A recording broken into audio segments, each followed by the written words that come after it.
The boy reached out and gently touched the monster's hand. Instantly, the dull fur transformed into vibrant colors. The dragon extended its hand toward the boy, whose clear eyes revealed a blend of fear and curiosity. The dragon responded with a gentle, innocent gaze. The boy stepped into the dragon's hand, and as he did, the dragon carefully cradled him, ensuring he wouldn't be scared. Then, the dragon spread its wings and slowly ascended into the sky. For 6 years, the boy and the dragon lived together in the forest. The dragon would take him on aerial journeys around the earth, and they enjoyed carefree days exploring valleys. But then, a group of lumberjacks invaded the forest, disrupting the peaceful life the boy and the dragon shared. The lumberjacks captured the boy, and discovered the presence of the dragon. The boy was taken to town, where he felt both frightened and resistant to his new surroundings. He longed to escape and return to the forest. Forest Warden Grace promised to take him back the next day, which calmed the boy. Stopping his attempts to flee, he told Grace about his best friend in the forest, and showed her a drawing he had made. Meanwhile, the dragon had followed the lumberjacks to the yard. Seeing the boy's happiness inside, the dragon retreated sadly back to its cave. However, when Grace saw the boy's drawing, she was stunned.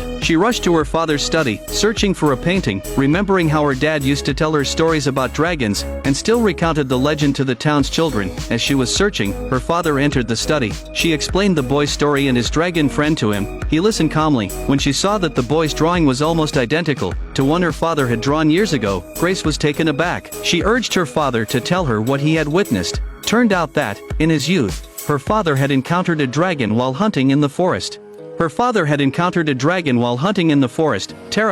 he had aimed his shotgun at it, but the dragon vanished before he could shoot. Though he shared his experience with others, no one believed him, so he eventually turned the tale into a bedtime story for his children. The next day, Grace, her father, and Peter ventured into the forest with Grace's daughter.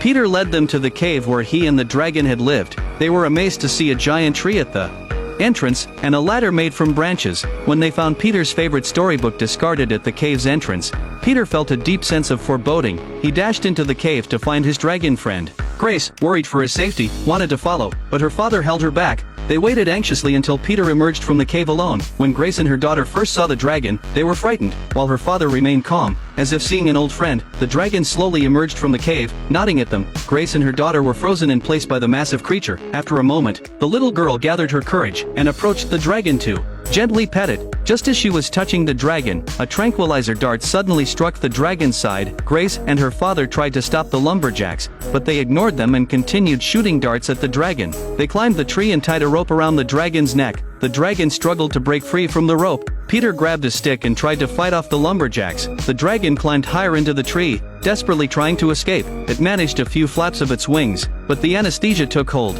and the dragon plummeted from the sky to the ground. The dragon was too weak to stand. Peter rushed to his fallen friend. Seeing the pain in the dragon's eyes as it passed out, the lumberjacks loaded the unconscious dragon onto a large truck, and took it to the lumberyard. Peter felt betrayed, thinking Grace had sided with the lumberjacks. Grace and her husband pleaded with their boss to release the dragon. Grace's father also demanded that the lumberjacks let the dragon go, but the lumberjack leader refused, seeing the dragon as a way to make money. Suddenly, the dragon began to stir. The workers raised their guns to shoot again, but Grace quickly intervened, stopping them. The dragon let out a pained roar. Peter couldn't understand why people wouldn't free the dragon. It was from the forest. Just like him, he would be willing to disappear into the forest forever, never seeing another human, if only they would let the dragon go.